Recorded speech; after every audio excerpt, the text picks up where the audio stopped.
সুপ্রিয় সুধী, আসসালামু আলাইকুম। সবাইকে আমন্ত্রণ জানাচ্ছি চ্যানেল এস এর আমাদের বিশেষ আয়োজন সুপারসাইন ক্যাবলস মুক্ত আলাপ অনুষ্ঠানে। দর্শক, আপনারা জানেন যে প্রতিটি পর্বে আমরা এক একটি বিষয় নিয়ে কথা বলে থাকি। বিশেষ করে বাংলাদেশের রাজনীতি, অর্থনীতি, সর্বশেষ বিষয় নিয়ে কথা বলে থাকি বাংলাদেশ একটি উন্নয়নশীল দেশ হিসেবে কতখানি এগিয়েছে, কীভাবে এগিয়ে যাচ্ছে, কিংবা কীভাবে কাজ করলে আরও বেশি ত্বরান্বিত হবে, সে সকল বিষয় নিয়ে। আর এই সকল বিষয় নিয়ে কথা বলতেই আমন্ত্রণ জানিয়ে থাকি অত্যন্ত প্রিয় মানুষদেরকে, যারা উন্নয়ন নিয়ে ভাবছেন এবং দেশকে এগিয়ে নেবার জন্য কাজ করছেন। তেমনি একজন প্রিয় মানুষকে আজ আমাদের আমন্ত্রণ জানিয়েছি। আমাদের সাথে আছেন সিনিয়র সাংবাদিক জনাব শাহাবুদ্দিন শিকদার, যিনি দীর্ঘদিন ধরে নদী নিয়ে কাজ করছেন এবং নদী নিয়ে গবেষণা করছেন।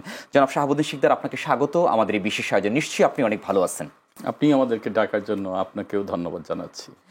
জনাব শাহাবুদ্দিন শিকদার, আমরা জানি যে আপনি দীর্ঘদিন ধরে নদী নিয়ে কাজ করছেন, নদীর নাব্যতা নিয়ে কাজ করছেন এবং নদী কিভাবে বাঁচানো যেতে পারে বাংলাদেশের, কারণ নদীমাতৃক দেশ। এই দেশের নদীকে বাঁচিয়ে রাখলে বাঁচবে 20 কোটি মানুষ। নদীর যে বিভিন্ন সংকট তৈরি হচ্ছে, সেগুলো নিয়ে আপনি এর আগেও গণমাধ্যমে অনেকবার কথা বলেছেন এবং এগুলো নিয়ে বিভিন্ন ধরনের প্রতিরোধ গড়ে তুলেছেন। কিন্তু বর্তমান তো হচ্ছে যে আমরা দেখেছি যে নির্বাচিত সরকার না, এবং তারা হচ্ছে যে জনগণের সরকার আর কি। এই সরকার সময় নদীর প্রতি তারা কতটুকু গুরুত্ব দেওয়া দরকার, বা কোন সমস্যাগুলো আছে সেগুলো দিকে সমাধান করা দরকার? একটা জায়গায় যেমন ভোলার প্রত্যন্ত অঞ্চল, কিংবা নোয়াখালীর সেই মুসাফুর ক্লোজার, কিংবা আপনি যদি সন্দ্বীপের কথা বলেন, উড়িরচরের কথা বলেন, আপনার সেখানে আমাদের আপনার উপদেষ্টা ইনি 2টি মন্ত্রণালয়ের দায়িত্বে নিয়োজিত। ওনার কয়বার সেখানে যাওয়া বা কয়বার সেটার খোঁজ খবর নেওয়া সম্ভব। কিন্তু একটা নির্বাচিত কাঠামো থাকলে, নির্বাচিত সরকার যখন থাকে, তখন যেটা হয় যে ওই এলাকার নির্বাচিত প্রতিনিধি, কিংবা যিনি ভবিষ্যতে নির্বাচিত হওয়ার জন্য চেষ্টা তদবির চালিয়ে যাচ্ছেন, তিনি তার এলাকার জনগণের সাথে সম্পৃক্ত হওয়ার স্বার্থে ওই এলাকার সমস্যাগুলো তুলে নিয়ে আসেন। এবং সেই তুলে নেওয়ার সমস্যাগুলো আপনার জাতীয় পর্যায়ে এনে মন্ত্রী বা উপদেষ্টা বা যে যখন ক্ষমতায় থাকে তার কাছে সেটা তুলে ধরেন। এবং তুলে ধরার কারণে যে ঘটনাটা ঘটে, ওই কাজটি একটা প্রকল্পে রূপান্তরিত হয় এবং প্রকল্পটি কিন্তু তখন অনুমোদিত হয়, কাজ হয়। সঙ্গত কারণে ওই এলাকার কাজগুলো এখন আর আপনার প্রকল্প আকারে হচ্ছে না। আর প্রকল্প আকারে যখন কাজ হচ্ছে না, তখন দেখা যায় যে আমাদের এই ওয়াটার সেক্টরে যে বিভিন্ন কাজ, বিশেষ করে এই মে মাস কিন্তু আগাম বর্ষার সময়। এই মে মাস, জুন মাস, এই সময়টাই আগাম বর্ষা। এ সময় হয় কি, বিভিন্ন এলাকায় কোথায় একটু নদী ভেঙে গেল, এলাকার যে এমপি, এলাকার যে উপজেলা চেয়ারম্যান, এলাকার যে চেয়ারম্যান, ইউনিয়ন পরিষদ বলতে যেটা বোঝায়, এই সমস্ত লোকজন দৌড়ে কিন্তু ঢাকায় চলে আসে যে স্যার আমাদের এই কাজটা করে দেন, ভাই আমাদের এই কাজটা করে দেন। যারা কাজটাকে মাঠ পর্যায় থেকে তুলে নিয়ে আসবে তারা তো নাই। ব্যাপারটা হচ্ছে যে একটা তত্ত্বাবধায়ক সরকার বা আপনার অন্তর্বর্তীকালীন সরকার, কিংবা আপনার বিপ্লবী সরকারের আসলে সাংগঠনিক কাঠামো শক্ত থাকে না, কারণ ওই গ্রাসরুট লেভেলে তাদের ওই রকম কোনো নেতা থাকে না। এটার কারণেই গ্রাসরুট লেভেল থেকে কোনো কাজ মেইন স্ট্রিমে সম্পৃক্ত হচ্ছে না। আগে যে প্রকল্পগুলো নিয়েছিল সেটির কতটুকু হচ্ছে যে এখন গতিশীল আছে? সমস্যা হচ্ছে যখন তত্ত্বাবধায়ক সরকার বা এই ইন্টারিম সরকার এসছে, তখন দেখা গেল ওই কার সাথে ওই আগের মন্ত্রীর সম্পর্ক ভালো ছিল, কার সাথে আগের অমুকের সাথে সম্পর্ক ভালো ছিল, কে আওয়ামী পন্থী, কে বিএনপি পন্থী, কে জামাত পন্থী, কে এনসিপি পন্থী, এইভাবে বিভাজনের একটা ব্যাপার কিন্তু দাঁড়ায় গেছে। এতে বিভাজনের ব্যাপারটা দাঁড়ায় যাওয়ার কারণে সরকারি কর্মকর্তারা অনেকটা সমস্যায় পড়ে গেছে। কিরকম যে একজন হয়তো দেখা গেছে মন্ত্রী মহোদয় তার এলাকায় গেছে, তো মন্ত্রী মহোদয় যদি কোনো এলাকায় যায়, তাহলে একজন নির্বাহী প্রকৌশলী বা প্রধান প্রকৌশলী বা তত্ত্বাবধায়ক প্রকৌশলীর ঘাড়ে কয়টা মাথা যে সে তাকে প্রটোকল দেবে না? দিতেই হয়েছে। কিংবা এক জায়গায় ধরেন গোপালগঞ্জ, এক মন্ত্রী মহোদয় গেল গোপালগঞ্জ বঙ্গবন্ধুর মাজারে, তো দেখা গেল ওই এলাকার যে আপনার নির্বাহী প্রকৌশলী বা চিফ ইঞ্জিনিয়ার, তাকে কিন্তু সেখানে মন্ত্রীর সাথে যেতে হয়, না গেলে তার চাকরি থাকবে না। সুতরাং ওই সরকারের আমলে তাকে যেতে হয়েছে। এখন দেখা গেছে কেউ না কেউ তার একটা ছবি যে এই যে মন্ত্রীর সাথে কিন্তু অমুক কর্মকর্তা এই মাজারে গিয়েছিল, তো দেখা গেল যে ওই তাকে বিভিন্ন অভিধায় যখন আপনার পরিচয় করে দিচ্ছে যে এই যে ফ্যাসিস্টের সহযোগী, তখন ওই লোকটার কাজ কিন্তু থেমে যাচ্ছে। এবং এই সমস্ত এই যে কুচক্রী মহল যেগুলো আছে, এরা করে কি, এই বিভিন্ন জনকে ভয় বেতিয়ে দেখিয়ে যে তুমি তো এই, তুমি তো এই, তুমি তো এই, এইভাবে এক একজনের গায়ে এক একটা ট্যাগ লাগিয়ে দিচ্ছে। এবং এই ট্যাগের কারণে যেটা হচ্ছে, সরকারি কর্মকর্তারা কাজের সাথে যাদের যে সম্পৃক্ততা, সেটা কিন্তু থেমে যাচ্ছে। থেমে যাচ্ছে। ব্যাপারটা হচ্ছে যে এখন যারা ক্ষমতায় আছে, এখন যারা এই রাষ্ট্র চালাচ্ছে, ওনারা যখন একটি জায়গায় যাচ্ছে তখন দেখা যাচ্ছে যে সরকারি কর্মকর্তারা কিন্তু সেখানে তাকে প্রটোকল দিতে বাধ্য। আচ্ছা, তার আগে পিছে তারা ছুটে বেড়াবেন, এটাই নিয়ম। এখন ইনারা যদি কোনো কারণে যখন থেমে যাবেন বা ওনারা যখন রাষ্ট্র ক্ষমতার দায়িত্ব অন্যদের কাছে, নির্বাচিতদের কাছে দিয়ে যাবেন, তখন নির্বাচিত যারা হবেন তারা যদি এসে বলেন যে তুমি তো এই আপনার ইন্টারিম সরকারের সমর্থক ছিলা, আসলে সরকারি কর্মকর্তারা কারো সমর্থক হয় না। যে এই একটি বিষয় হচ্ছে যে এখন বর্ষা মৌসুম চলে এসেছে, এখন হচ্ছে যে নদীর যে কোনো সময় নদীর বাঁধ, বেড়িবাঁধ এগুলো ছুটে যাওয়ার খুব সম্ভাবনা রয়েছে, আমরা বিগত দিনে সেটি দেখছি। কিন্তু এগুলোকে হচ্ছে ইনস্ট্যান্ট সেখানে হচ্ছে যে সেই ধরনের বাঁধ তৈরি করা, সেটা কি কোনো পরিস্থিতি আসছে কিনা, বা এই এখন কাজগুলো কারা সবচেয়ে বেশি গুরুত্ব দিতে হবে? আসলে এই নদীর এই মে মাস, জুন মাস, এই সময়টায় বর্ষা পুরো বর্ষা হবে। এই সময়ে যে কাজগুলো সেগুলো আসলে প্রকল্প আকারে হয় না, এগুলোকে ইমার্জেন্সি ওয়ার্ক বলে। ইমার্জেন্সি বিভিন্ন জায়গায় ছোটখাটো কাজ হয়, অল্প বাজেটের কাজ। এগুলো সাধারণত আমাদের যে ওয়াটার বোর্ড আছে, ওয়াটার বোর্ডের ডিজি থেকে শুরু করে সচিব সম্পৃক্ত হয়, উপদেষ্টা সম্পৃক্ত হয়, আপনার চিফ ইঞ্জিনিয়ার, এসি সবাই সম্পৃক্ত হয়ে যার যার যে আপনার কাজের যতটুকু কোয়ালিটি সেটা খুব দ্রুত এগুলো করা হয়। এগুলো খুব দ্রুত সিদ্ধান্তের ফসল। এগুলো বিভিন্ন জায়গায় ইমার্জেন্সি ওয়ার্ক হয়, কিন্তু বর্তমান যে মুহূর্ত চলছে এখন ইমার্জেন্সি সম্ভবত একটু কম হচ্ছে, কারণ বিভিন্ন কারণেই আর ইমার্জেন্সিটা কম হতে পারে। বিশেষ করে ওই যে কথাটা বললাম, যে এলাকায় যদি ইউনিয়ন পরিষদ চেয়ারম্যান না কেউ যদি না থাকে, উপজেলা চেয়ারম্যান থাকলে সে ঘুরে ঘুরে দেখে যে আরে এখানে একটা ইমার্জেন্সি করলে ভালো হতো। এখন হয়েছে কি, কেউ ওই ইমার্জেন্সি ওয়ার্কটা ঠিক মতো হবে বলে আমার মনে হচ্ছে না। আচ্ছা, বাংলাদেশের নদীর জন্য এই মুহূর্তে কি করা দরকার নদীগুলো বাঁচিয়ে রাখার জন্য? পানি সম্পদ মন্ত্রণালয়ের যে উপদেষ্টা, উনি আসলে নিরন্তর ছুটে চলে এক মানুষ, থেমে থাকে না, প্রচন্ড গতিতেই উনি ছুটেন। উনি কখনো দেখি যে জামালপুর চলে গেছেন, কখনো আপনার তিস্তা নিয়ে কথা বলছেন। কয়েকদিন আগে আমি মুসাফুর ক্লোজারের ওখানে কিছু জমি নিয়ে ওনাকে একটি ইনফরমেশন দিলাম যে মুসাফুর ক্লোজারের সি সাইডে কিছু জায়গা পুনরুদ্ধার হয়েছে। সেই পুনরুদ্ধারকৃত জায়গায় আপনার বেশ কিছু জায়গা বেদখল হয়ে গেছে, মানুষ সেখানে মাছের ঘের করে বাঁধটিকে ঝুঁকিপূর্ণ করেছেন। এইভাবে আমি একটা SMS ওনাকে দিলাম, কথা বললাম।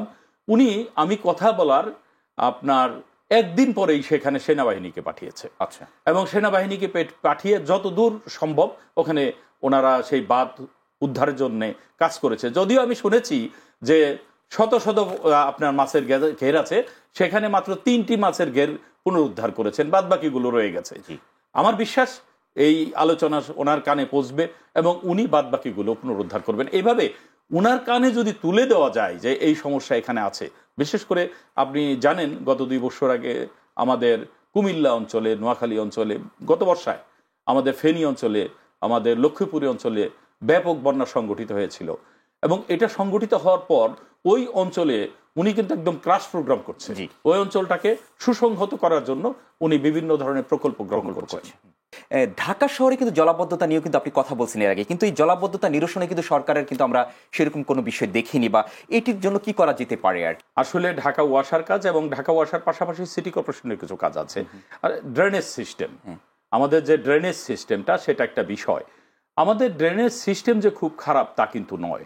আমাদের ড্রেনেজ সিস্টেম যেটা আছে সেটা দিয়ে পানি অন্তত ড্রেনেজ করা সম্ভব। আচ্ছা, কিন্তু আমাদের নাগরিক যে জনসচেতনতা, যা নাগরিক যে আপনার সচেতনতা, বিশেষ করে আপনি ঢাকা শহরে যারা বসবাস করে তাদের কথা আমরা ঢাকা শহরে যারা বসবাস করি, আর ঢাকা শহরে বসবাসের বাইরেও এক বিরাট সংখ্যক মানুষ প্রতিদিন ঢাকা শহর ভিজিট করেন। আচ্ছা, ঢাকা শহরের বাইরে থেকে বিভিন্ন কাজে তারা আসেন এবং ঢাকা শহরের ভিতরের মানুষ।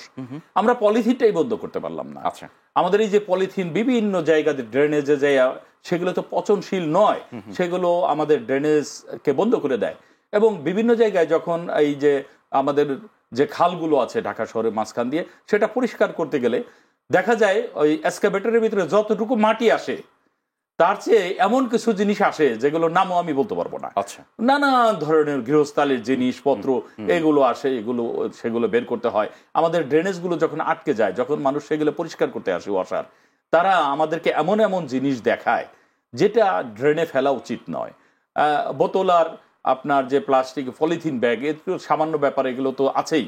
এর বাইরেও কিছু কিছু জিনিস আছে এগুলো আমাদের ড্রেনেজে ঢুকে একদম ড্রেনকে বন্ধ করে দেয়, এবং এগুলো পচনশীল নয় বিদায় দীর্ঘদিন পর্যন্ত এই ড্রেন জ্যাম করে রাখে।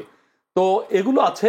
তার বাইরেও আমাদের যে ড্রেনগুলো নষ্ট হয়েছে, যেমন আপনার আমাদের সেগুনবাগিচা খাল ছিল, এখনকার প্রজন্ম মনে করে এটা খাল না, এটা রাস্তা। এটা নিচ দিয়ে কিন্তু বেশ আন্ডারপাস আছে বড় সড়ো করে।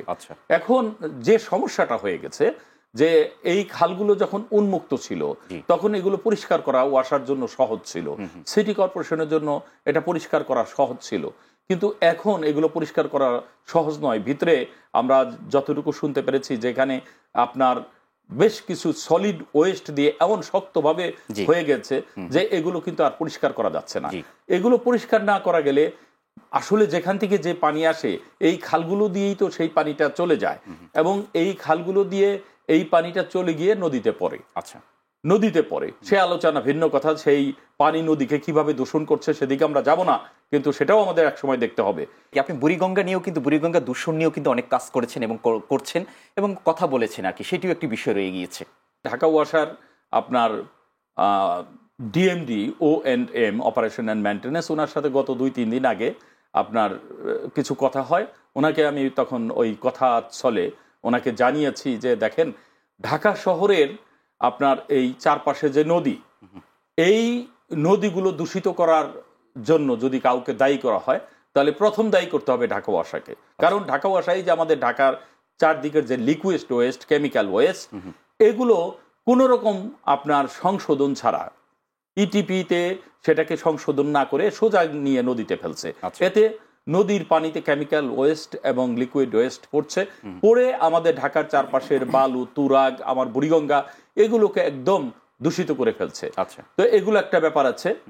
আবার পানি উন্নয়ন বোর্ড, আমাদের যে ডিএনডি বাঁধ, আমাদের ঢাকা নারায়ণগঞ্জ ড্যামরা যে বাঁধটা যে আছে, এই এলাকায় যে কেমিক্যাল ওয়েস্ট আছে, আমাদের লিকুইড ওয়েস্ট আছে, কারখানার বিভিন্ন বর্জ্য পদার্থ আছে, এগুলোকে কোনো রকম সংশোধন ছাড়া তারা তাদেরই নদীতে ফেলছে।